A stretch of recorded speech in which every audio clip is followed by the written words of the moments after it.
దేవుని సన్నిధిలో ఉదయకాల సమయంలో ఇంతవరకు కూడా దేవుడిని మనస్సు తీర్చి పాటల ద్వారా ఆయన గణపరిచి ఆరాధించి ఆయన మనోహరుడైనటువంటి దేవుడు, మహావీరుడైనటువంటి దేవుడు, 10,000 మందిలో కూడా ఆయన అతి కాంక్షణీయుడైనటువంటి దేవుడు.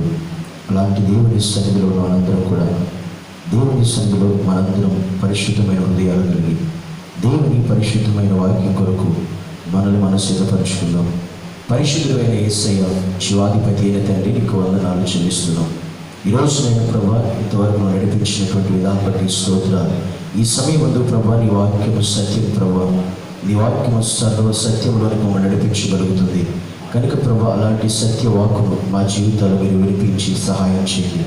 మా జీవితాలకు నీ మాట ఎంతో ఉపయోగకరమైనది, ఎంతో మేలుకరమైనది యేసయ్య.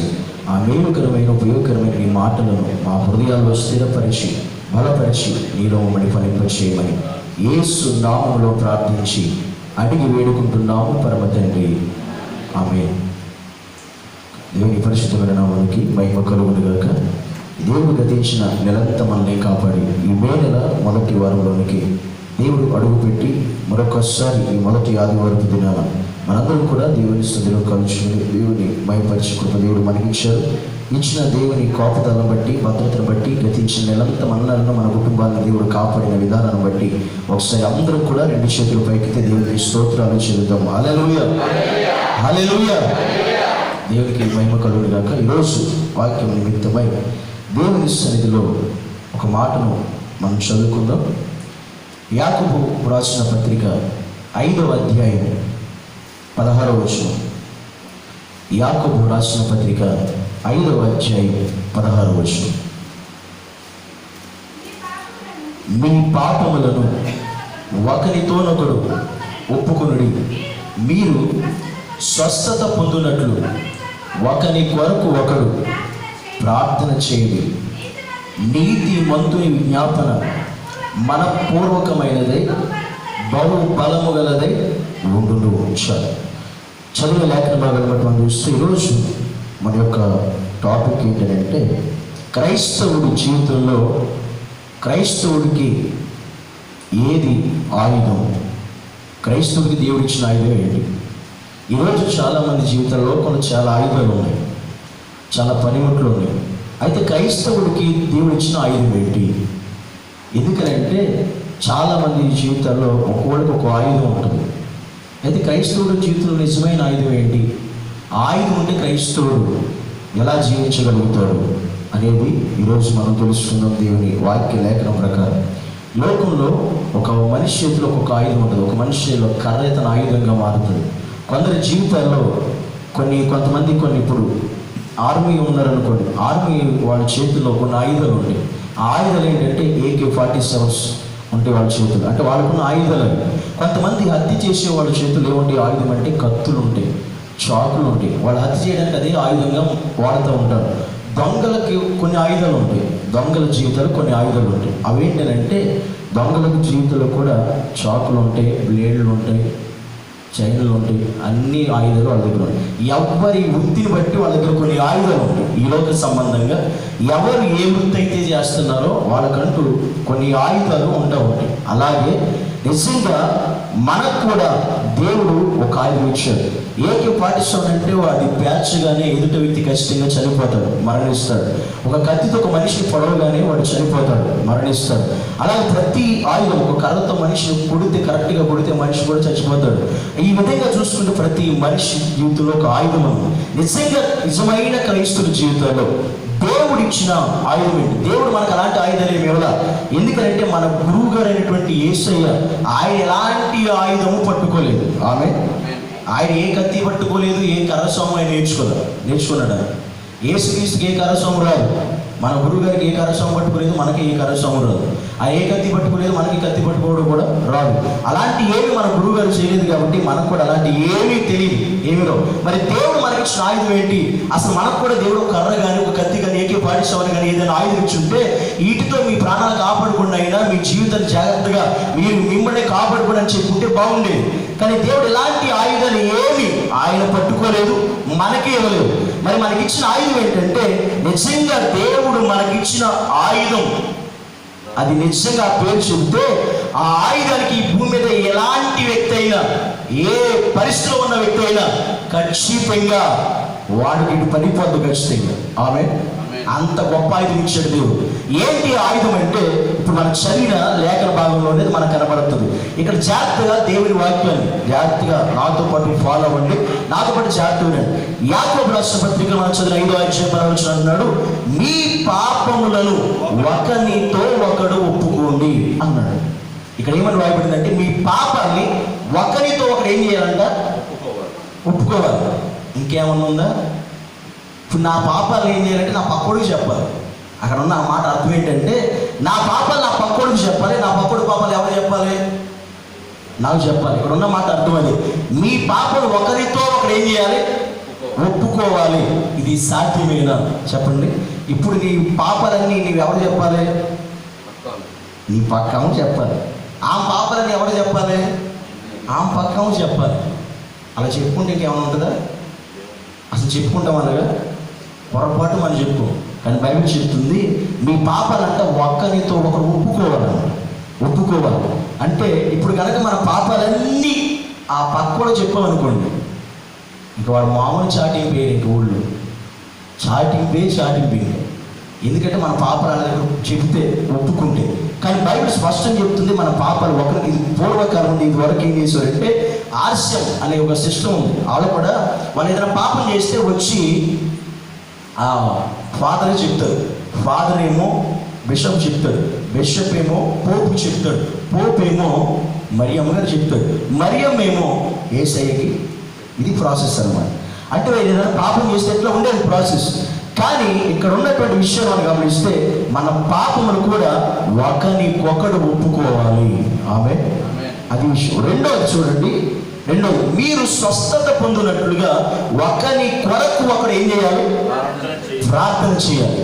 ఒకరి కొరకు కూడా ప్రార్థన చేసుకోవాలి. అంటే మన కోసం మనమే ప్రార్థన చేయడం కాదు, మన స్వస్థత పొందుకోవాలంటే ఒక్కరి కొరకు కూడా ప్రార్థన చేయాలి. మనం ఇతరుల కొరకు ప్రార్థన చేయాలి, ఇతరులు మన కొరకు కూడా ప్రార్థన చేయాలి. కేవలం మన కోసమే ప్రార్థన చేసుకుంటే ప్రయోజనం ఉండదు. ఇతరుల కొరకు కూడా మనం ప్రార్థన చేయాలి. అప్పుడు వాళ్ళు స్వస్థత పొందుతారు. మన కుటుంబంలో ఎవరు బలహీనంగా ఉన్నా వాళ్ళ కొరకు మనం ప్రార్థన చేయాలి, వాళ్ళు నీ కొరకు కూడా ప్రార్థన చేయాలి. ఇది యాకోబు చెప్తున్నటువంటి ఆత్మీయ సత్యం. ఈ విషయాన్ని మనం గమనించాలి. మన పాపాలు ఒప్పుకోవాలి. రెండోది ఒకరికొకరు కూడా ప్రార్థన చేసుకోవాలి. ప్రాముఖ్యమైన విషయం ఏంటంటే నీతిమంతుని విజ్ఞాపన మనపూర్వకమైనదై బహు బలము గలదై ఉండును అని బైబిల్ చెప్తుంది. నిజంగా దేవుడు మనకిచ్చిన ఆయుధం ఏంటి?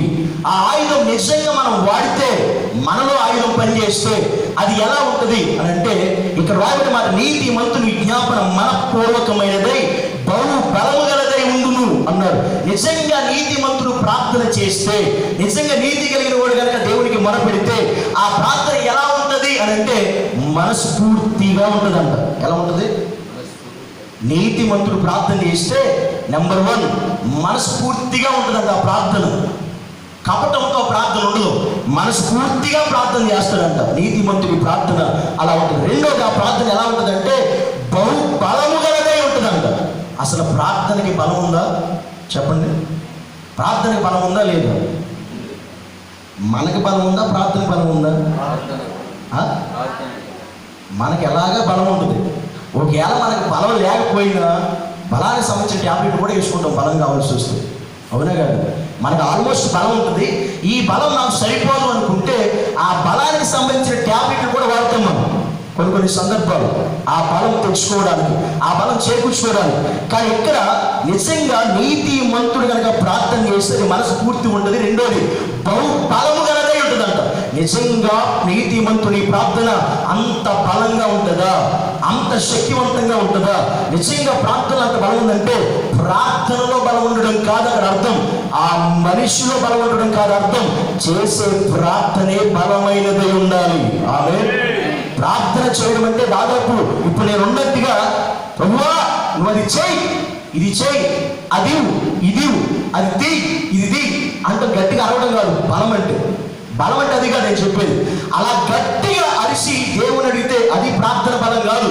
అసలు బలం అనేది ప్రార్థనలో కాదు ఉండేది, నువ్వు చేసే దానిలో ఉంటుంది. ఆమె ప్రార్థనలో బలం ఉండాలి. నిజంగా ఇంత బలమైన ప్రార్థన చేసిన నీతిమంతులు బైబిల్లో ఉన్నారా?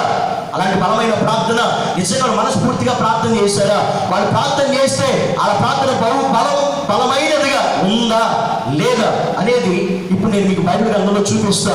ఒకసారి అలాంటి బలమైన ప్రార్థన, అలాంటి నీతి కలిగిన ప్రార్థన ఈరోజు మనం చేస్తే మన ఆయుధం ఏంటో మీకు అర్థమవుతుంది. ఆమె యెహోషువ గ్రంథం 10వ అధ్యాయం 12వ వచనం మనం చూద్దాం.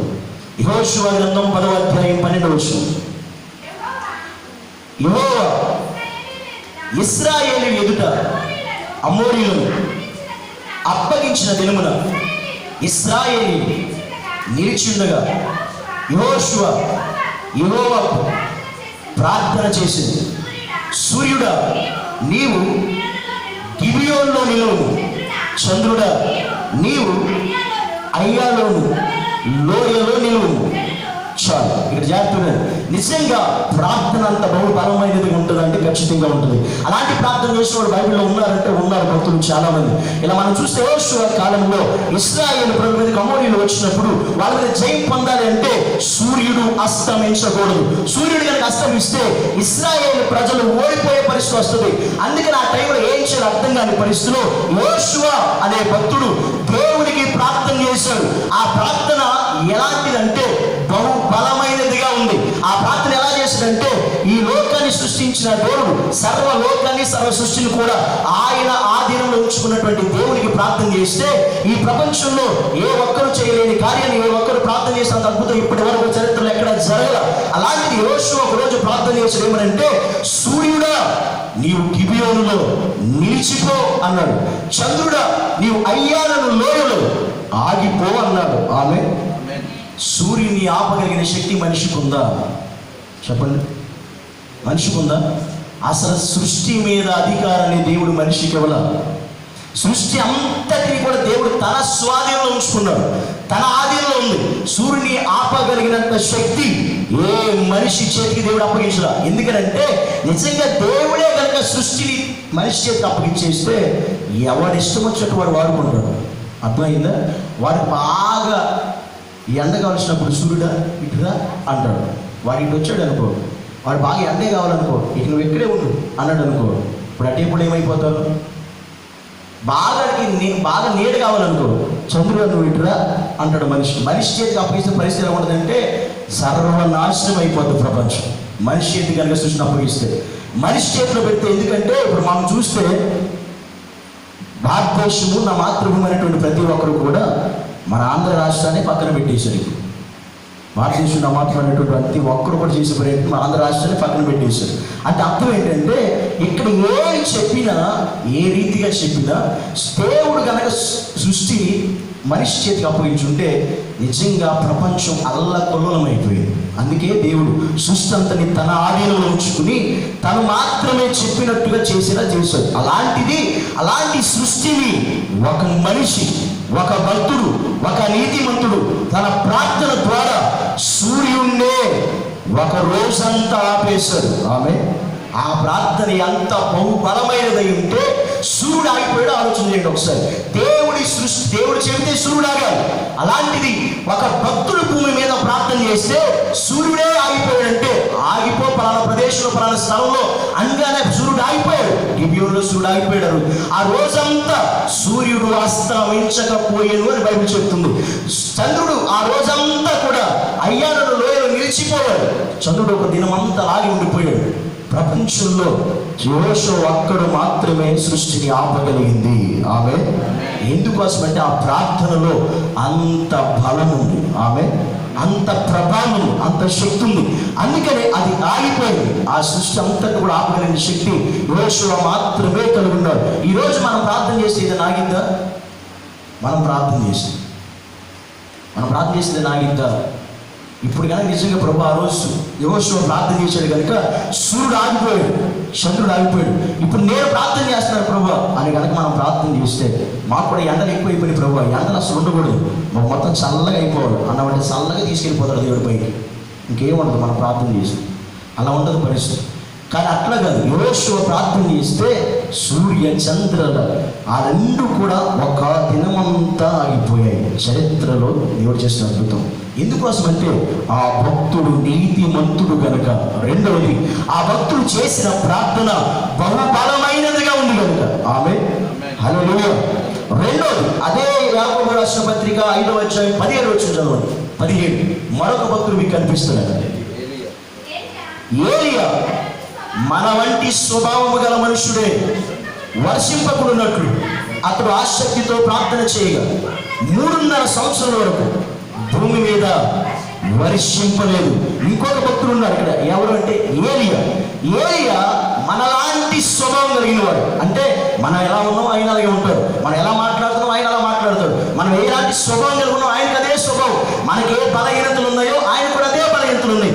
అలాంటి ఏలియా ప్రార్థన చేయగా 3.5 సంవత్సరాలు వర్షం ఆగిపోయింది. ఆమె 3.5 సంవత్సరం ఏమైంది? వర్షం ఆగిపోయింది. ఎందుకని ఆగిపోయింది?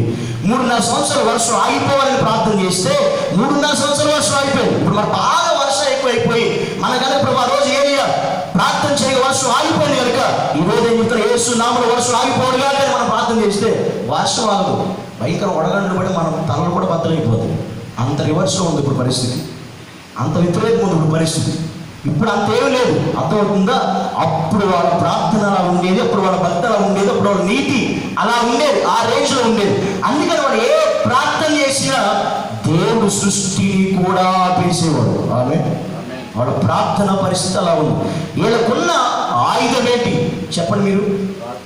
కాదు, నాకు తెలిసి మీరు ప్రార్థన అంటారండి. ప్రార్థన కాదు ఇక్కడ ఉన్న ఆయుధం. నేను చెప్పేది ఆయుధం కూడా అది కాదే కాదు. మీరు అనుకుంటారు ఇది ప్రార్థన అనే ఆయుధం. ప్రార్థన కాదు ఇక్కడ ఆయుధం. అసలు ఇక్కడ ఆయుధం ఏంటంటే ఇప్పుడు వర్షం 3.5 సంవత్సరాలు ఆగిపోవాలంటే ఆగిపోయింది. ఇప్పుడు మరలా వర్షం రావాలంటే మళ్ళీ ఎవరు ప్రార్థన చేయాలి? చదవండి 18వ వచనం. అతడు మరలా ప్రార్థన చేయగలడు. ఆకాశము వర్షం ఇచ్చింది, భూమి తన ఫలమునిచ్చింది. ఇక్కడ జాగ్రత్త, 3.5 సంవత్సరాల క్రితం ఏ అయితే ప్రార్థన చేశాడో ఆ ప్రార్థన విన్న దేవుడు 3.5 సంవత్సరాల వర్షం ఆగిపోయింది. మరలా వర్షం భూమి మీదకి రావాలంటే 3.5 సంవత్సరాల తర్వాత అదే ఏలియా అదే స్థలంలో నిలబడి ప్రార్థన చేస్తే మరలా వర్షం భూమి మీదకి వచ్చింది. ఆమె 3.5 సంవత్సరాల క్రితం ఏలియా ప్రార్థనలే ఉంది, భక్తి అలాగే ఉంది, నీతి అలాగే ఉంది. 3.5 సంవత్సరాల తర్వాత ఏలియా అదే ప్రార్థన, అదే భక్తి, అదే విశ్వాసం, అదే నీతి, ఎక్కడ మార్పు లేదు. ఆమేన్, హల్లెలూయా. ఎక్కడ చేంజ్ లేదు. ఈరోజు నీ భక్తికి నా భక్తికి మార్పు ఉంది కాబట్టి, చేంజ్ ఉంది కాబట్టి, నిన్నొక భక్తి ఈరోజు భక్తి, మొన్నో భక్తి ఈరోజు భక్తి, పోయిన వారమో భక్తి ఇప్పుడో భక్తి, ఈ రకంగా మన భక్తి పరిస్థితి ఉంది కాబట్టి ఈరోజు ఏ ప్రార్థన చేసినా ఆ ప్రార్థనకు ప్రతిఫలం లేదు. కారణం అది. ఈరోజు ప్రపంచం పరిస్థితులు కూడా అంతటి మా భక్తి ఇప్పుడు ప్రపంచంలో లేదు. వాస్తవం లేదు, ప్రపంచంలో ఉంటే ఇప్పుడు ఏ సేవకుడు ఏ పరిస్థితుల్లో ప్రార్థన చేసినా ఏదైనా ఆగిపోవాలి. ఆమె అక్కడ ఏం కావాలంటే నిజమైన ఆయుధం. నిజమైన ఆయుధం ఏంటో చెప్పనా? దేవుడు మనకి నిజమైన ఆయుధం ఏంటంటే క్రైస్తవుడికి దేవుడు ఇచ్చిన ఆయుధం నీతి. ఆమె ఏం చెప్పండి? నీతి. ఆ నీతి ఏ రేంజ్లో ఈరోజు మనలో ఉంటే పరిస్థితి ఎలా ఉంటుందో త్వరగా ముగ్గురు గురించి నేను చెప్తే జాగ్రత్త వినండి. ఈరోజు మన ఆయుధం ఏంటంటే కర్ర కాదు, కత్తి కాదు, AK-47 కాదు, బాంబు కాదు, వేరే వెపన్స్ ఏమీ కాదు. మన ఆయుధం, క్రైస్తవుడి ఆయుధం ఏంటంటే నీతి. నీతే క్రైస్తవుడి యొక్క ఆయుధం. ఈ నీతిని కోల్పోతే, ఈ నీతి కనుక మన దగ్గర లేకపోతే మన జీవితమే దుర్భరం. ఖచ్చితంగా మన నీతే దుర్భరం. ఎందుకంటే ఈరోజు నీ దగ్గర కర్ర ఉంటే నీకు ఎవడైనా భయపడతాడు, నీ దగ్గర కత్తి ఉంటే ఎవడైనా భయపడతాడు, నీ దగ్గర AK-47 ఉంటే ఎవడైనా భయపడతాడు, లేదా నీ దగ్గర బాంబు ఉంటే ఎవడైనా భయపడతాడు. కానీ మన దగ్గర డబ్బు ఉంటే ఎవడైనా మనకు భయపడతాడు, లేదా మన దగ్గర హోదా ఉంటే ఎవడైనా దానికి భయపడేది కామన్. ఇవన్నీ వీటన్నిటికీ ప్రతి ఒక్కరు భయపడతాడు. కానీ వీటికి కాదు భయపడటం. నీకు నిజంగా నీతి ఉంటే నీ నీతిని చూసి భయపడాలి. చెప్పబడి భయపడాలి. క్రైస్తవుడు నీకు ఉండవలసింది, నీ చేతిలో కర్ర ఉంది కాబట్టి ఎవరైనా భయపడదు. ఈరోజు చూడండి, మనం బయటికి వెళ్ళాలంటే భయం. కరెక్ట్గా 9 దాటిన తర్వాత బయట ఎవరైనా వెళ్తాడా? ఇప్పుడు 10 గంటలకు ఆడ బయట తిరుగుతాడా? ఎందుకని? పోలీసు చేతిలో కొన్ని ఆయుధాలు ఉన్నాయి. వాటి మీద ఎవరికి బయటికి వెళ్ళే ఛాన్స్ కూడా లేదు. వాటిని చూసి భయపడి బయటికి వెళ్తే కూడా మానేస్తారు చాలామంది. అంటే వాళ్ళ చేతిలో కొన్ని ఆయుధాలు ఉన్నాయి, దాటిని చూసి ఎవరైనా భయపడతారు. కానీ ఈరోజు నిన్ను చూసి భయపడడానికి నీ దగ్గర ఏ ఆయుధం ఉందో నాకు తెలియదు, కానీ నీతి అనే ఆయుధం కావాలి. ఆమె ఇప్పుడు చాలామంది జీవితాల్లో ఏంటనుకుంటారంటే, వాళ్ళ జోలికి అసలు పోకూడదురా బాబు, వాళ్ళ జోలికి పోయబట్టి వాళ్ళ ఇంట్లో అందరూ, వాళ్ళ వంశం వాళ్ళందరూ, వాళ్ళ ఇంటి పేరు వాళ్ళందరూ చేస్తారు అని భయపడతారు కొంతమంది. నీ ఇంటి పేరుని బట్టి నీకు ఎవరు భయపడకూడదు. ఆమె అది ఎవడైనా భయపడతాడు, ఎవడైనా భయపడతాడు. నీకున్నటువంటి పరపతిని బట్టి ఎవడు భయపడకూడదు. దానికి ఎవడైనా భయపడదు. నీకున్న హోదా, స్టేటస్, దాన్ని బట్టి ఎవరైనా భయపడతాడు. నీకున్న పర్సనాలిటీ, దాన్ని చూసి ఎవరైనా భయపడతాడు. అది కాదు భయపడడం అంటే. అస్సలు భయపడడం అంటే దేనికి భయపడాలంటే వాటిని చూసి కాదు, నీ నీతిని చూసి భయపడాలి ఎవరైనా. నీ నీతిని చూసి, నీ భక్తిని చూసి, నీ ప్రవర్తన చూసి, నీ ప్రార్థన జీవితాన్ని చూసి, నీ ఆత్మీయ స్థితిని చూసి, నీ మంచితనాన్ని చూసి భయపడేవాడు ఎవరైనా ఉన్నాడా? ఇది నా ప్రశ్న. ఈరోజు సమాజంలోనైనా లోకంలోనైనా నీ నీతిని చూసి భయపడేవాడు ఎవడైనా ఉన్నాడా? నీ క్యారెక్టర్ని చూసి భయపడేవాడు ఎవడైనా ఉన్నాడా? ఇది నా ప్రశ్న ఈరోజు. ఇదే నా టాపిక్, ఇదే నా మెసేజ్. గ్రౌండ్ రోజులు కూడా ఇదే. ఈరోజు నీలో ఉన్న నీతిని కానీ, భక్తిని కానీ, మంచితనాన్ని కానీ, నీలో ఉన్న నీ క్యారెక్టర్ని చూసి భయపడేవాడు ఎవడైనా ఒక్కడైనా ఉంటే చూపించు. అర్థమవుతుందా? నిజంగా ఇలాంటి నీతి కలిగిన వాడిని చూసి భయపడిన వాళ్ళు బైబిల్లో ఎవరైనా ఉన్నారా? ఉన్నారు. వాళ్ళ నీతిని చూసి గజ గజ గజ వణికిపోయారు. రాజులు సైతం చూపించమంటారు బైబిల్లో. చూడండి ఒకసారి బైబిల్లోకి వెళ్దాం. మార్కు సువార్త 6వ అధ్యాయం 19-20 వచనాలు. మార్కు సువార్త 6వ అధ్యాయం 19-20 వచనాలు. త్వరగా చదువు. హేరోదియ అతని మీద పగబట్టి అతని చంపగోరెను గాని ఆమె చేత కాకపోయేది. ఎందుకనగా యోహాను నీతిమంతుడును పరిశుద్ధుడును మనుష్యుడని హేరోదు ఎరిగి అతనికి భయపడి అతని కాపాడుచు వచ్చిన శబ్దం భయపడదాం. ఇక్కడ చదివిన లేఖ బాగా అర్థమైతే, హేరోదియా అంటే ఎవరంటే హేరోది యొక్క తమ్ముడి యొక్క భార్య. హేరోదియ తమ్ముడి యొక్క భార్యను అతను చేసుకున్న తర్వాత యోహాను అనే భక్తుడు నీతి కలిగిన వాడు, యథార్థత కలిగిన వాడు, పరిశుద్ధత కలిగిన వాడు. యోహాను బంధిస్తే యోహాను సింహాసనం మీద కూర్చున్న హేరోదుని యోహాను ఏమని ప్రశ్నించాడో తెలుసా? నీకు అసలు ఆ సింహాసనం మీద కూర్చునే అధికారం లేదు, అసలు సింహాసనం మీద కూర్చుని తీర్పు తీర్చే తర్వాత ఆ క్యారెక్టర్ నీకు లేదు, సింహాసనం దిగు అన్నాడు. ఎవరో తెలుసా? హేరోదు రాజుని యోహాను సవాల్ చేశాడు. ఎక్కడ యోహాను బంధించినప్పుడే నీకు అసలు ఆ సింహాసనం కూర్చునే అర్హత నీకు లేదు, నీ క్యారెక్టర్ అంత కరెక్ట్ కాదు, నీకు నీతే లేదు, నీకు అంత సీన్ లేదు, సింహాసనం కిందకి రా అన్నాడు. ఎవడైనా రాజు నన్ను ఎదిరిస్తాడా? ఎవడైనా రాజు అంత ధైర్యంతో, గుండె ధైర్యంతో అనగలడా? ఎవడనలేదు. ఎవడంటాడు చెప్పనా? నీతిమంతుడే అంటాడు. ఆమేన్. నీతి కలిగిన వాడు అంటాడు. అంత ధైర్యంతో యోహాను హేరోదుని అంత మాట అంటే, హేరోదుకి ఏమైంది తెలుసా? అతను ఎవరు చంపాలనుకున్నాడు? హేరోదియా చంపాలనుకుందంట. హేరోదే యోహాను చూసి భయపడుతుంటే దేనికి భయపడుతున్నాడు హేరోదు రాజు అంటే, యోహాను నీతిమంతుడును పరిశుద్ధుడై ఉండటం వలన యోహానుకి హేరోదు భయపడేను. ఆమేన్. హేరోదు రాజు, యోహాను ఆఫ్టర్ సామాన్యమైన మనిషి. అలాంటి సామాన్య మనిషి రాజే సింహాసనం కూర్చున్నవాడు భయపడుతున్నాడంటే అర్థం తెలుసా? యోహాను చేతిలో కర్రేమీ లేదు, యోహాను చేతిలో కన్నేమీ లేదు, యోహాను చేతిలో బాంబేమీ లేదు, యోహాను చేతిలో ఏ ఆయుధం లేదు. మరి యోహాను చేతిలో ఉన్న ఆయుధం ఏంటి అంటే నీతి మాత్రమే యోహానుకుంది. ఆమె పరిశుద్ధత మాత్రమే యోహానుకుంది. ఈ యోహాను చూసి తట్టుకోలేని హేరోదియా యోహాను ఎలాగైనా చంపేయాలని ప్రయత్నం చేసిందంట. కానీ అతన్ని చంపలేకపోయాను. ఆమె ఎందుకు చంపలేకపోయానంటే అతని జోలికి కనుక పోతే, పొరపాటు అతని జోలికి వెళ్తే మనకి పుట్టగతులు ఉండవు అని తెలుసు హేరోదియకి. ఆమె నిజంగా యోహాను జోలి కనుక తీస్తే, యోహాను కనుక ఏదైనా చేస్తే నిజంగా మా కుటుంబాలు భయంకరంగా తయారైపోయిందని తెలుసు హేరోది. అందుకని ఎవరు చంపన, హేరోదికి ఆజ్ఞ వచ్చింది యోహాను అర్జెంటుగా చంపేయమని.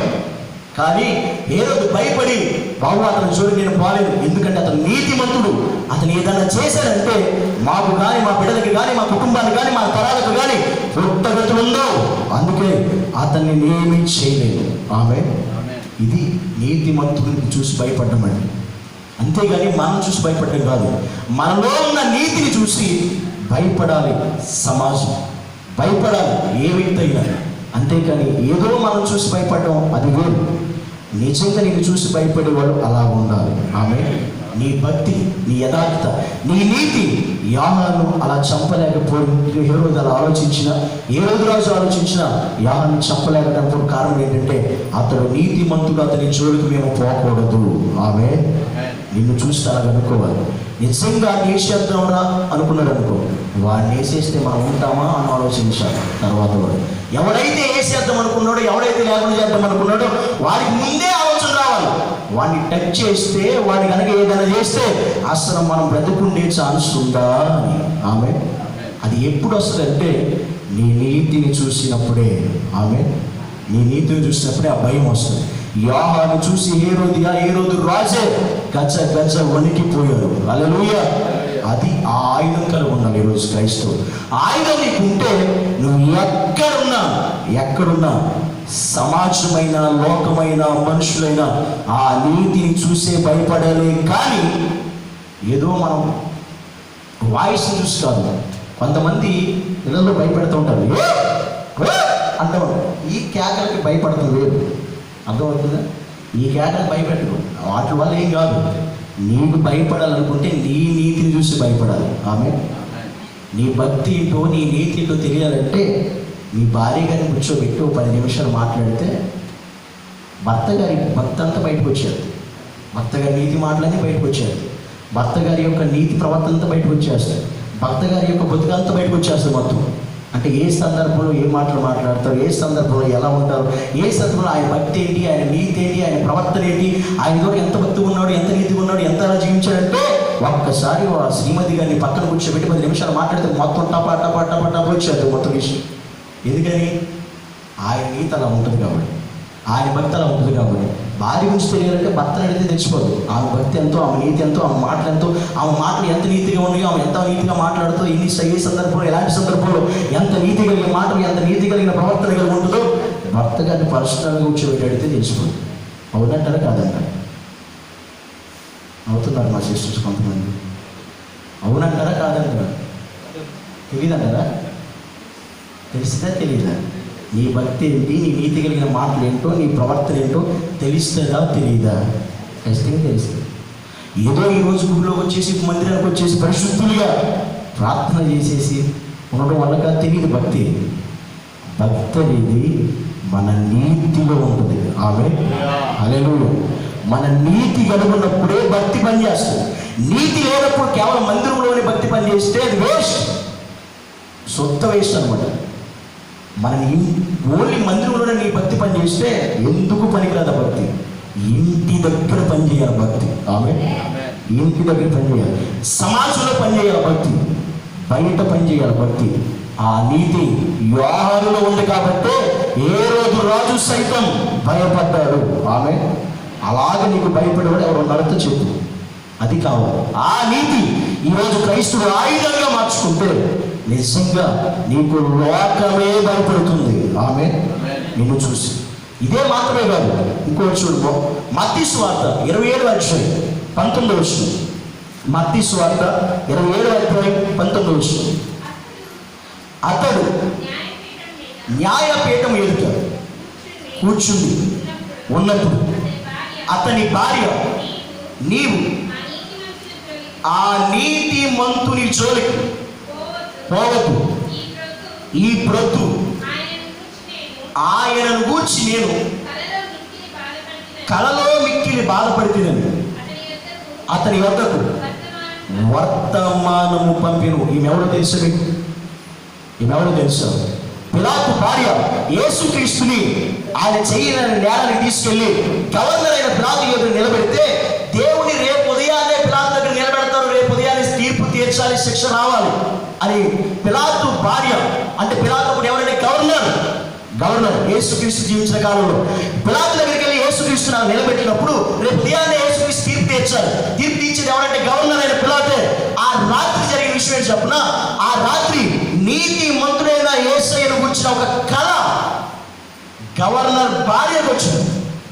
గవర్నర్ భార్యకు వస్తే గవర్నర్ భార్య ఆ కళ రాగానే ఆ కళ వచ్చిన మరుక్షణం నుండి ఆమెకు నిద్ర కూడా పట్ల. హల్లెలూయా. ఏం పట్ల? నిద్ర కూడా పట్ల. నిద్ర పట్టకుండా ఆమె అలాగే ఆలోచిస్తుంది.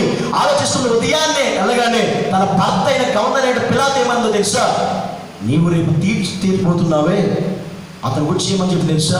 నీవు ఆ నీతి మంతుని జోలికి పోవద్దు. చెప్పడం నేను భయపడతాను. ఇది యేసయ్య గురించి చెప్పబడిన మాట. నీవు ఎవరి జోలికి పోకూడదంటే ఆ నీతి మంతుని జోలికి పోవద్దు. ఎందుకోసం అంటే అతని గురించి రాత్రి నేను కలగన్నా, ఆ కళలో నాకు మనశ్శాంతి లేదు, నాకు నెమ్మది లేదు. నిజంగా నీవు అతను తప్పుడుగా తీర్పు తీరిస్తే మన కుటుంబం ఏమైపోతుందో తెలియదు, మన బ్రతుకు ఏమైపోతుందో తెలియదు, మన జీవితాలు ఏమైపోతుందో తెలియదు, మన బిడ్డల బ్రతుకులు ఏమైపోతుందో తెలియదు. కనుక జాగ్రత్త అని గవర్నర్ భార్య హెచ్చరించింది పిలాతు. అందుకే పిలాతు ఎందుకని ఇతరులు నాకు ఏ దోషం కనబడలేదు అన్నారు తెలుసా మీకు? కారణం ఇదే. పిలాతు ఎందుకని నాకు ఏ దోషం కానీ ఏ పాపం ఇతరులు నాకు కనిపించట్లా, ఇతని వల్ల నా మీద కానీ నా కుటుంబం మీద కానీ నా బిడ్డల మీదకి ఇతని రక్తం రాకుండా నా చేతులు కడిగేసుకుంటున్నా అని పిలాతు ఎందుకని చేతులు కడిగేసుకున్నట్టు కారణం ఏంటంటే తన భార్య చెప్పింది, నువ్వు నీతి మంతుని జోలికి పోవద్దు అని. ఆమె నీతి మంతుని జోలికి పోతే పరిస్థితి తల్లకిందులైపోతుంది. నిజంగా నీతి కలిగి, ప్రార్థన కలిగి, భక్తి జీవితం కలిగిన వాడి జోలికి పోతే పరిస్థితులు వేరుగా ఉంటాయి. అది యేసయ్య జీవితంలో కనబడుతుంది. అందుకే పిలాతు భార్య గవర్నరే నీతిమంతుడైన యేసయ్యను గురించి భయపడ్డారు. ఆమె యేసయ్యలో ఆయుధం ఏముందండి? ఆయన చేతిలో ఏమీ ఆయుధం లేదు. మరి ఏంటి ఆయన కలిగి ఉన్న ఆయుధం? నీతి కలిగి ఉన్నాడు. నీతిమంతుడుగా జీవించాడు. ఈ నీతి కావాలండి సమాజం. మన బ్రతికే మన జీవితంలో ఈ నీతి కావాలి. యేసయ్య నీతిని చూసి, యాహాను నీతిని చూసి ఏ రోజు రాజే వణికిపోతే, యేసయ్య నీతిని చూసి గవర్నర్ భార్య వణికిపోయాడు. ఆమె ఇది నీకు కావాల్సింది. ఈ నీతి నువ్వు సంపాదించుకున్నావా? ఈ నీతి రోజు నీకు ఉందా లేదా? ఈ నీతిని కోల్పోతే మన జీవితాలు ఎందుకు పనికిరావు. ఆమె ఇంత మాత్రమే కాదు, ఒక్కసారి చూడండి, మొదటి సమూయేలు గ్రంథం 18వ అధ్యాయం, 14-15 వచనాలు. మొదటి సమూయేలు గ్రంథం 18వ అధ్యాయం 14-15. మరియు దావీదు సమస్త విషయములో సుబుద్ధి కలిగి ప్రవర్తింపగా యెహోవా అతనికి తోడుగా ఉండేది. దావీదు మిగుల సుబుద్ధి గలవాడు, ప్రవర్తించుట సౌలు చూచి మరి అధికముగా అతనికి భయపడించాడు. ఇక్కడ ఇంకొక వ్యక్తి యాను చూసి హేరోదు రాజు భయపడితే, యాను నీతిని చూసి హేరోదియా భయపడితే, యేసుక్రీస్తు నీతిని చూసి గవర్నర్ పిలాతు భార్య భయపడితే, ఈరోజు ఇక్కడ మనం చూసిన మరొక వ్యక్తి దావీదు. దావీదు అంటే సుబుద్ధి కలిగిన వాడంట. నిజంగా దావీదు చాలా సుబుద్ధి కలిగి, మంచి మనస్తత్వం కలిగి, మంచి వ్యక్తిత్వం కలిగి, మంచి పరిశుద్ధత కలిగి, దేవుని కొరకు నిజంగా దావీదు నిలబడిన వ్యక్తి, నీతి కలిగిన వ్యక్తి దావీదు. అందుకనే దావీదును చూసి ఆ రోజు ఇశ్రాయేలు ప్రజలకి మొట్టమొదటి చక్రవర్తి, మొట్టమొదటి రాజు సౌలే భయపడ్డాడు దావీదుకి. ఎందుకో తెలుసా? దావీదు నీతి కలిగిన వాడు కాబట్టి. ఆమె సౌలు రాజే దావీదుకి భయపడ్డాడు. ఎందుకని భయపడ్డాడంటే దావీదులో నీతి ఉంది, దావీదులో యథార్థత ఉంది, దావీదులో నమ్మకత్వం ఉంది, దావీదులో పరిశుద్ధత ఉంది. అందుకని సౌలు రాజు సైతం దావీదుకి భయపడ్డాడు. దావీదు జోలికి వెళ్ళడానికి భయపడ్డాడు. దావీదు ప్రాణం తీయడానికి భయపడ్డాడు. చాలా సందర్భాల్లో తీయడానికి ప్రయత్నం చేసినా దావీదుని టచ్ కూడా చేయలేదు. ఆమె సౌలు ప్రయత్నం చేశాడు కానీ దావీదుని టచ్ కూడా చేయలేదు. ఎందుకని కారణం ఏంటంటే దావీదు నీతి కలిగిన వాడు కనుక. ఆమె నిజంగా ఈ నీతి కలిగిన భూమి మీద బతికితే కనుక నిన్ను ఎవ్వడు ముట్టలేడు. హల్లెలూయా. నిన్ను నిన్ను ఎవ్వరు టచ్ చేయలేదు, నిన్ను ఎవ్వరు తాకలేదు, నిన్ను ఎవ్వరు ఏమీ చేయలేదు. ఈ నీతి కలిగిన జీవితం కావాలి. ఈ నీతి కలిగి మనం బ్రతకాలి. ఈ నీతి కలిగి మన జీవితంలో మనం ముందుకు వెళ్తే దేవుడు అద్భుత రీతిగా నిజంగా మనం ఏమి లోపల ఏ ఆయుధాలు మనకి లేకపోయినా పర్వాలేదు, క్రైస్తవుడు ఖచ్చితంగా నీతి అనే ఆయుధము ధరించుకోకపోతే కనుక మన జీవితమే భయంకరమైన పరిస్థితులకు వెళ్ళిపోద్ది అని చెప్పడంలో ఎలాంటి సందేహము కూడా లేదు. ఈరోజు మన కుటుంబాన్ని చూసి ఎవ్వరు భయపడకూడదు. భయపడ్డారు అని అంటే అది నిజంగా ఫలానా కుటుంబంలో వాళ్ళు నిజంగా ఎంత ప్రార్థన పరులు, ఎంత ఎలా ఉంటారు, వాళ్ళ భక్తిని చూస్తేనే భయం వేస్తూ ఉంటుంది అనుకోవాలి. ఆమె వాళ్ళతో మాట్లాడాలంటేనే భయం వేస్తుంది అనుకోవాలి. వాళ్ళ దగ్గర నిలబడాలంటేనే భయం వేస్తుంది అనుకోవాలి. ఎందుకంటే వాళ్ళు అంత నీతిగా ఉంటారు అని. అందుకు భయపడాలని మనం అంటే మనిషి. అంతేగా ఏదో డబ్బు ఉందని కాదు, పేరు ఉందని కాదు, పరపతి ఉందని కాదు, ఏదో ప్రఖ్యాతులు ఉన్నాయని కాదు, మనం ఏదో గొప్పని కాదు, మనకి అది ఉందని కాదు, మనకి ఇది ఉందని కాదు, బంధు బలగాలు ఉన్నాయి కానీ కాదు, వేరే సపోర్ట్ ఉందని కాదు, ఏది ఉందని కాదు. మనిషి దీనికి అసలు ఎవరైనా భయపడవచ్చు. నిజంగా ఈరోజు దేవుడు మనతో మాట్లాడితే ఖచ్చితంగా నీ నీతిని చూసి భయపడే వ్యక్తి ఈ భూమి మీద ఉంటే కనుక, సమాజంలో ఉంటే కనుక, అలాంటి నీతి మనం కలిగి ఉంటే దేవుడు మన పట్ల చాలా సంతోషపడతాడు. ఆమె ఈరోజు మనం బయటికి వెళ్తే సమాజం భయపడాలి, లోకమే క్రైస్తవులు చూసి భయపడాలి. మన క్రైస్తవుల యొక్క భక్తిని చూసి, వారి ప్రవర్తన చూసి ప్రపంచమే భయపడాలి. ఆమె అప్పుడు దేవుడు నీతి ఏంటో అర్థమవుతుంది, దేవుని భక్తి ఏంటో తెలియదు. ఇలాంటి దేవుని నమ్ముకున్నారు, నిజంగా వీళ్ళ భక్తి చాలా గొప్పది అన్నారు, వీళ్ళ యొక్క ప్రభావం చాలా గొప్పది అని చెప్పుకోవాలి. అప్పుడు నీతిమంతుడైన దేవుడు మహిమపరచబడతాడు. ఆయన నీతిమంతుడు కనుక ఆయన నీతి స్థాపించిన దేవుడిగా ఉన్నాడు. హల్లెలూయా. ఇది నీతి కలిగిన వ్యక్తికి ఉండేటువంటి అర్హత. యాహాను నీతి కలిగిన వాడు కనుక రాజులు భయపడ్డాడు. రెండోది, యేసుక్రీస్తు నీతి కలిగిన వాడు కనుక పిలాతు గవర్నర్ సైతం భయపడ్డాడు. మూడోది, దావీదు నీతి కలిగిన వాడు కనుక దావీదుకి పైన ఉన్న రాజే భయపడ్డాడు. ఇంతలా నీతి కలిగిన జీవితం మనం కలిగి ఉంటే ఈరోజు మనల్ని చూసి సమాజం భయపడుతుంది. ఆమె ఈ భయం రావాలి, ఈ భయం సంపాదించుకోవాలి. ఈ భయం అనేది భక్తి అనేది మనలో ఉండాలి. మరి మూర్ఖుడు ఎలా ఉంటాడు? నీతిమంతుడైతే ఎలా ఉంటే మరి మూర్ఖుడు పరిస్థితి ఏంటని ఆలోచిస్తే, మూర్ఖుడు ఎలా ఉంటాడు? నీతి కలిగిన వాడైతే ఇలాగే ఉంటాడు. మరి మూర్ఖుడు ఎలా ఉంటాడు అంటే, సామెతల గ్రంథం 27వ అధ్యాయం 22వ వచనం చదవండి ఒకసారి. సామెతలు 27:22. సామెతల గ్రంథం 27వ అధ్యాయం. మూడుని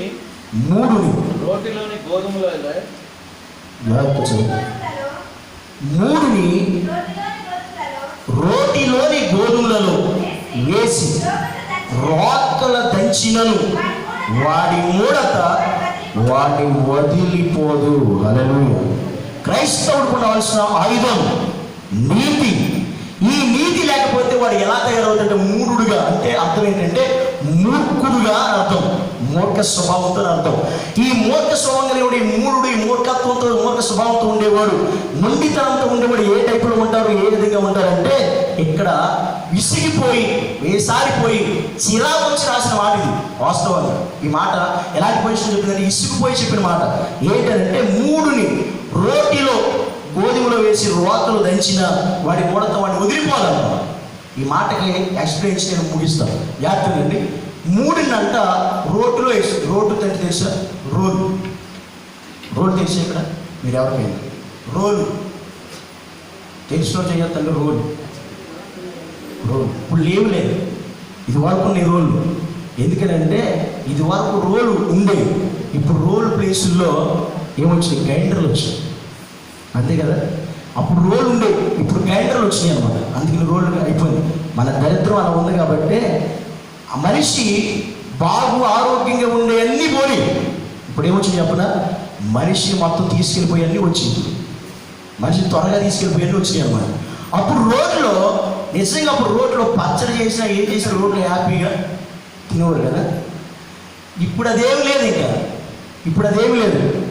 గ్రైండర్ ఒకటి వచ్చింది, పప్పు తీసుకెళ్ళి అందులో పడేసి అమ్మగారు స్విచ్ ఆన్ చేసి టీవీ ముందు కూర్చుని రిమోట్ పెట్టుకుంటుంది అంతే. ఇప్పుడు ఏమో అంత అవసరం లేదు, రోడ్డు దగ్గరికి వెళ్ళే పరిస్థితి లేదు. పప్పు తీసేద్దాం, అందులో పడేయడం, స్విచ్ టక్కన ఆన్ చేయడం, కూర్చోవడం, టీవీ ఆన్ చేయడం. టీవీలో మా ఊరు వంట, మా ఇంటి వంట, మీ ఇంటి వంట కొంతమంది చూసేలోపు పప్పు మొత్తం పొంగిపోయి కింద పొరిగిపోయిన తర్వాత మట్టి అంతా ఎత్తేసి పప్పు మట్టి కలిపి ఎత్తేసి ఆమ్లెట్ వేసి మొత్తం అనేది చేసేస్తాను. తర్వాత ఇది వచ్చింది ఇప్పుడు పరిస్థితి. కానీ రోల్ అంటే అప్పుడు ఉండేది. 3 ఏం చేయాలంటే అలాంటి రోడ్లో అని వేసి రోగంతో దంచిన అదేమవడంట, వాడి మూడతో వాడిని వదిలిపోదంట. వదిలిపోదంట. ఇప్పుడు నిజంగా మనిషికి ఈ మూర్ఖత్వం ఎలా వస్తుంది తెలుసా? ఈరోజు మనం ఇది వరకు మట్టి కుండలో అన్నం తినేవాడు, అవునా కదా? మట్టి కుండలో, మట్టి దాకలో మట్టి వండితే తింటే చాలా టేస్ట్ ఉంటుంది, చాలా ఆరోగ్యంగా ఉండేవాడు. ఇప్పుడు ఏమొచ్చినాయంటే, అప్పుడు ఆరోగ్యం ఎందుకున్నారంటే పరిస్థితి అదే. ఇప్పుడు మనకు అన్నీ కూడా పోయే కాలాన్ని వచ్చినాయి కాబట్టి ఇప్పుడు పరిస్థితి ఎలా ఉందంటే మట్టి కుండలు పోయి అల్యూమినియం పాత్రలు వచ్చింది. వీటి వల్ల ప్రమాదం ఏంటి చెప్పిన నేను ఇప్పుడు? వాటిలో తింటే మనిషికి ఆరోగ్యం బాగుంటుంది, జ్ఞాపక శక్తి ఎక్కువ ఉంటుంది. ఇప్పుడు అల్యూమినియం పాత్రలు వచ్చేసిన తర్వాత వీటిలో వండుకుని తింటుంటే మనిషికి మతిమరుపు ఎక్కువ వస్తుంది. ఇప్పుడు మనిషికి మతిమరుపు ఎక్కువ వస్తుంది తెలుసు నీకు? జ్ఞాపక శక్తి కోల్పోతుంది మనిషికి. వాస్తవం. ఈ అల్యూమినియం పాత్రలో వండుకుని తింటే మనకు వచ్చేది ఏంటంటే మతిమరుపు, జ్ఞాపక శక్తి ఉండదు, జ్ఞాపక శక్తి ఎక్కువ పోతుంది అనమాట. అంటే ఇప్పుడు మనం వాడే పాత్రలన్నీ కూడా అల్యూమినియం పాత్రలన్నీ కూడా పోయే పాత్రలే, అర్థమైందా? ఇప్పుడు మనం వాడే అన్నీ కూడా పోయేవు అంటే మనం కూడా తీసుకెళ్ళిపోయాను అర్థం అక్కడ. ఇప్పుడు ఈ పరిస్థితుల్లో ఈ నిజంగా ఇప్పుడు మనిషి మతిమరుపు వస్తుంది. మేము బైబిల్ కాలేజీలో ఉన్నప్పుడు ఫుడ్ అనేది మేము ఎంతమంది అయితే ఉన్నామో మేమే ఒకరి తర్వాత ఒకడు వండుకోవాలి. అందులో ఒకడు ఉండేవాడు, మాకు సురేష్ అని ఒకడు ఉండేవాడు బైబిల్ కాలేజీలో. వాడికి బాగా మతిమరుపు ఎక్కువ అనమాట. ఆ రోజు వంట ఆడితే మతిమరుపు ఎక్కువయి ఒకసారి మతిమరుపు ఏం చేస్తుంటామంటే దాకలో గిన్నెలో నూనె వస్తుందో తెలియదు, నీళ్ళు వస్తుందో తెలియదు పరిస్థితుల్లో. వీడు నూనె పోసాడు. నూనె పోసి కూసేపు అటు తిరిగి మళ్ళీ వచ్చి ఉలిపలేద్దాం అనేసరికి డౌట్ వచ్చి నేను పోసి నూనె పోసినా లేదా అని మర్చిపోయి నూనె కాస్త తీసుకెళ్ళి అవతల బాగా వచ్చి నీళ్ళు మళ్ళీ తీసుకొని పెడితే నూనె లేదు, పోరాడడానికి నూనె లేదు. ఇంకప్పుడు ఆ రోజు పోత లేదనమాట. ఇంకొకసారి అదేంటంటే వంట వండుతా ఉన్నప్పుడు ఒకసారి కొంతమంది వంట వండేటప్పుడు ఉమ్ము వస్తుంది. ఏంటి అలా చదువుతారు? ఉమ్ము వస్తుంది. ఉమ్ము వచ్చడం సామాన్యం ఎందులో పోతాం? పొయ్యిలో పోతాం, అవునా కదా? అప్పుడు పొయ్యిలు ఉండేవి కాబట్టి ఈ ఉమ్ము వచ్చిన వంట వండుతుంటే పొయ్యిలో పోతాం. మనిషి వండే కూడ దాకా వచ్చింది. ఎందుకోసం? మతిమరుపు వచ్చేసి ఏం చేస్తారో తెలియదు. ఇప్పుడు చాలా మంది మతిమరుపు ఎవరో కొంచెం తాళం చేయాలంట అంటూ ఉంటారు. ఇంత మతిమరుపు ఎందుకు వచ్చేస్తుంది? చిన్నపిల్లలు చూస్తే అస్సలు ఇప్పుడు కాలేజీలు చదువుకోవడం కానీ ఎవరు వస్తుంది కానీ చిన్నపిల్లలు కూడా చేయడం అసలు నేను చదివిందే గుర్తున్నట్టులా. ఏది ఏ వయసులో? 10th క్లాస్లోనే 9th క్లాస్లోనే అసలు నేను ఎంత చదివినా గుర్తున్నట్లా. ఎందుకని అంటే మన వాడే పాత్రలు మారిపోయాయి, మన తిండి మారిపోయాయి, అన్నీ మారిపోయాయి. అర్థమవుతుందా? అందుకని ఇప్పుడు 9th క్లాస్ వాడికే 8th క్లాస్ వాడికే 10th క్లాస్ వాడికే చదివిందే గుర్తుండట్లా. మనం స్నానం చేతులు అక్కడే పెడతాం కానీ అక్కడ పెట్టినట్టు మర్చిపోతాం. ఎక్కడ పెట్టాక ఇల్లు అంతా ఎత్తికెళ్తాం, మొత్తం అంతా ఎత్తికెళ్తాం. అప్పుడు అలా అవడం ఎక్కడే కదా మీరు పెట్టింది అంత ఎత్తికెళ్తారు. ఓహో ఇక్కడ పెట్టాను అన్నప్పుడు వస్తుంది, మళ్ళీ అప్పుడు వస్తుంది అనమాట. ఇదంతా ఎందుకు వస్తారు? అల్యూమినియం పాత్రలు వండుకు తింటున్నామే, దీనివల్ల మనకు వచ్చేది మతిమరుపు అన్నమాట. ఇదంతా మనం పోయే పరిస్థితులు ఇవన్నీ కూడా. ఇప్పుడు మన వాడే ప్రతిదీ అదే పరిస్థితి. ఇక్కడ వాక్యం చెప్తున్న 3 ఎలా ఉంటాడంటే రోటిలో వేసి వాడిని 4 చేత దంచిన. రోటిలో దంచినట్లు ఎలా ఉంటుందో తెలిసింది. రోట్లో గోధుమలు వేసి రాకులు చుని దంచితే కింద ఉన్న గింజకి మాడు పగిలిపోతుంది, అవునా కదా? చెప్పండి. ఇప్పుడు రోట్లో గోధుమలు వేసి రోకలతో దంచితే ఎలా ఉంటుంది? కింద ఉన్న గింజ పిప్పు అయిపోతుంది, అవుతీ అవ్వాలి, రోకలు దెబ్బలా ఉంటుంది. అలాంటిది 3 అలా ఉండడంట. 3 కనుక అందులో వేసి 4-5 ఆడవాళ్ళు పెట్టి వాడు రోకలు ఇచ్చి వాడిని దంచమన్నా వాడు తెగ దంచేస్తున్నారు. రోలైనా పగిలిపోతుంది, రోకలైనా ఇరిగిపోతుంది, కానీ వాడు మాత్రం అస్సలు అలాగే ఉంటాడు అంటాడు, మారడు అంటాడు. కొంతమంది మూర్ఖులు ఇలాగే ఉంటారు. కొంతమంది మూర్ఖ స్వభావం మొండితనంతో ఉండేవాడు అంతా ఈ టైపే వీళ్ళంతా ఉండేది. అర్థమవుతుందా? ఈ టైపులో ఉంటారు వీళ్ళంతా. ఈ టైపులో ఉన్న వాళ్ళందరూ కూడా వాక్యం చెబుతుంది వాడు మారే ఛాన్స్ లేదు. ఆమె ఎందుకంటే వాడు 3గా తయారైపోయాడు, మూర్ఖ స్వభావంతో ఉండిపోతున్నాడు. వాడు ఆ స్వభావంలోకి వెళ్ళిపోయాడు కాబట్టి ఇక ఎవరు వాడు ఏం చేసినా వాడు మారడు. ఆ పరిస్థితి రాకుండా ఉండాలంటే క్రైస్తవుడు మూర్ఖత్వంలోకి వెళ్లకుండా క్రైస్తవుడు నీతి కలిగిన వాడిగా ఉండాలి. ఆమె హల్లెలూయా. క్రైస్తవుడు నీతి కలిగి ఉండాలి, నీతి కలిగి బ్రతకాలి, నీతినే ఆయుధంగా ధరించుకోవాలి. అప్పుడు నిన్ను చూసి ఆయన భయపడితే అది కరెక్ట్ అవుతుంది. అంతేకాని వేరే దేని చూసి నేను భయపడినా అది విషయమే కాదు, అది వాస్తవమే కాదు. మన యేసయ్య నీతిమంతుడు కనుక యేసయ్య పేరు శక్తులు కోటాను కోట్ల దేవుడి ప్రపంచంలో ఉన్న ఏ దేవుడు ముందు నిలబడి యేసయ్య నామము చెప్పినా ఆ దేవుడు సైతం గజ గజ వణికిపోవాల్సిందే. ఎందుకోసం అంటే ఆయనే నీతి కలిగిన దేవుడు కనుక, ఆయన నీతి కలిగిన దేవుడు కనుక, ఆయనే సత్యవంతుడు కనుక ఇక ఎవరు ఆ సత్యం కానీ ఆ నీతి కానీ లేడు కనుక దేవుడు అనబడిన వారు కోటాను మంది భూమి మీద ఉన్నా నిజమైన దేవుడు నీతి కలిగిన వాడు, నీతిగా బ్రతికిన వాడు, నీతిని స్థాపించింది, నీతిమంతుడిగా పరిపాలించింది ఆయన ఒక్కడే. అందుకని ఆయన పేరు చెప్తే ఏ దేవుడైనా భయపడాలి భూమి మీద, ఖచ్చితంగా ఇదే వాస్తవం. అందుకే ఈరోజు నిజమైన క్రైస్తుడు ఏమి ఆయుధంగా ధరించుకోవాలంటే నీతినే తన ఆయుధముగా మార్చుకోవాలి. ఆమేన్. ఈ ఆయుధం నీతి, నీతిగా బతకాలి, నీతి కలిగి జీవించాలి, నీతి కలిగి దేవుని కనపరచాలి, నీతి కలిగి దేవుని మయపరచాలి, నీతిగా మన జీవితాన్ని ముందుకు కొనసాగించాలి. అప్పుడు మనుషులు నీ భక్తిని చూసి భయపడతారు, మనుషులు నీ నీతిని చూసి భయపడతారు. అంతేగాని నీ దగ్గర ఏదో ఉందని భయపడితే, అది నాకు ఇలా భయపడుతున్నారని పొరపాటు పడితే, భ్రమ పడితే నిజంగా అది భ్రమే అవుతుంది, వాస్తవం కాదు. అందుకని యోహాను వలె మనం ఉండాలి, యేసయ్య నీతి మనం ధరించుకోవాలి. ఇక్కడ ఈ దావీదు కలిగిన నీతి మనం ధరించుకోవాలి. దావీదు అంత నీతి కలిగి ఉన్నాడు కాబట్టి ఒక్క ఒడిశలతోనే చంపేశాడు గొలియాతు.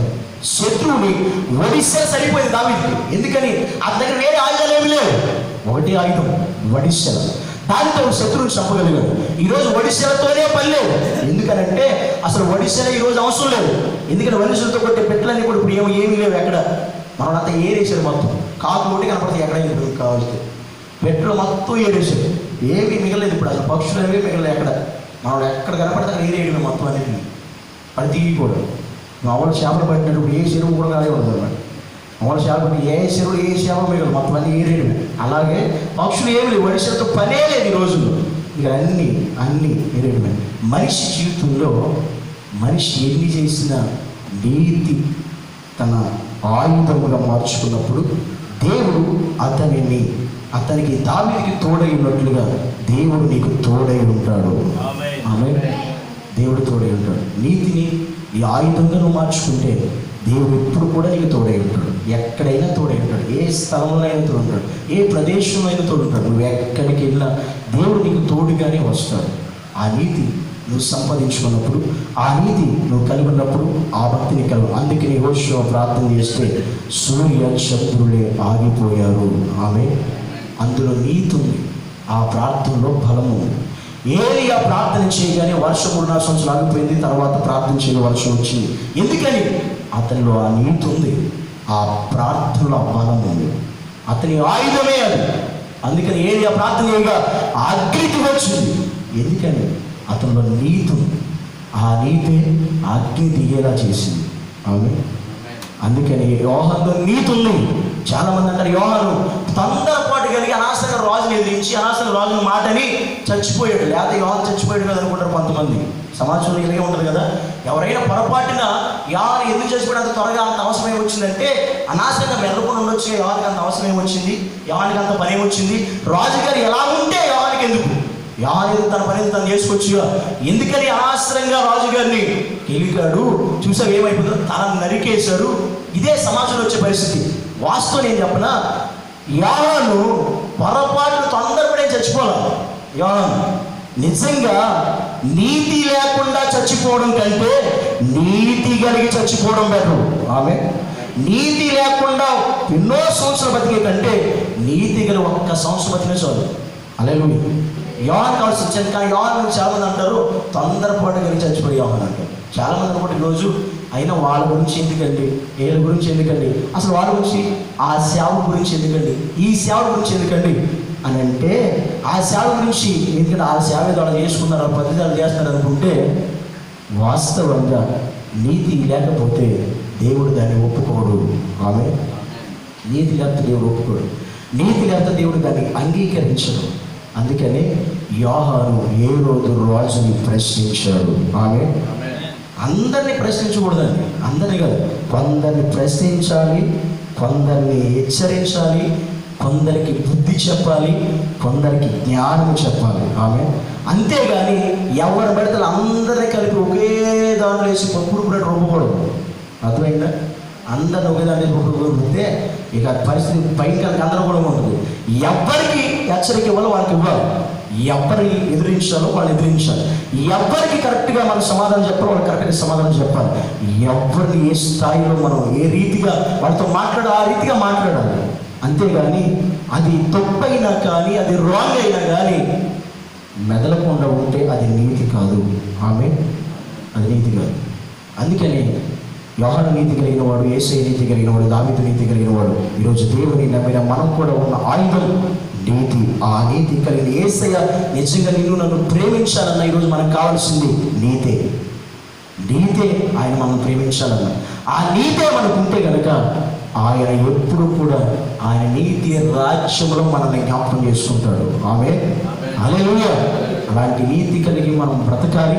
అదే నీతికి ఈరోజు మనుషునికి భయపడాలి, కానీ వేరే దానికైతే కానే కాదు. కళ్ళు మూసుకుందాం, ప్రార్థన చేసుకుందాం. అందరూ కూడా కళ్ళు మూసుకుని దేవునిలో ప్రార్థన చేసుకుందాం. ప్రతి ఒక్కరు కూడా కళ్ళు మూసుకుందాం. ఈరోజు యోహాను నీతిమంతుడు, పరిశుద్ధుడు. యేసయ్య నీతిమంతుడు, పరిశుద్ధుడు. దావీదు నీతిమంతుడు, పరిశుద్ధుడు. ఏలీయా నీతిమంతుడు, పరిశుద్ధుడు.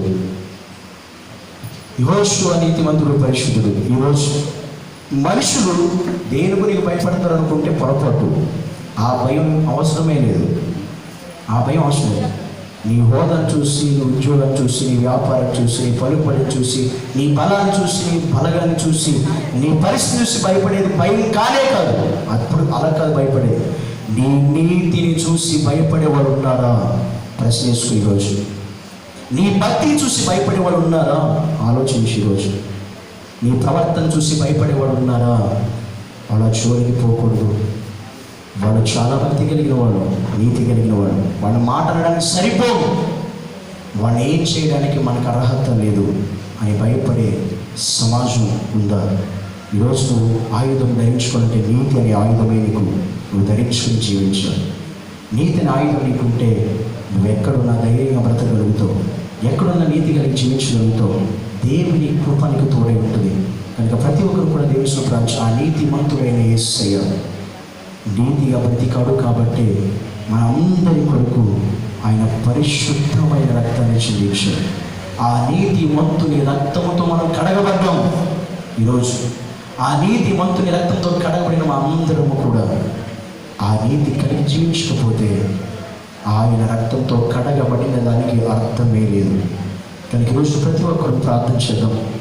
యేసు దేవుని సన్నిధిలో, ప్రభువా నిశ్చయంగా నువ్వు నీతి మంతుడు యేసయ్య, నీ నీతి కలిగిన రక్తము ద్వారా మేము కడగబడ్డాం. ఆ రక్తంలో కడగబడి మేమందరం కూడా మనుషులు దేనికి భయపడుతున్నారని నమ్మబడుతున్నాము, కానీ నిజంగా మా నీతిని చూసి ఎవరైనా ఎప్పుడైనా భయపడ్డారా? యేసయ్య, మా భక్తిని చూసి ఎవరైనా భయపడ్డారా? నిజంగా మా యొక్క పరిశుద్ధతను చూసి ఎవరైనా భయపడ్డారా? అది ఈరోజు ఆ నీతిని నువ్వు ధరించుకున్నావా? అదే నీ ఆయుధం కావాలి.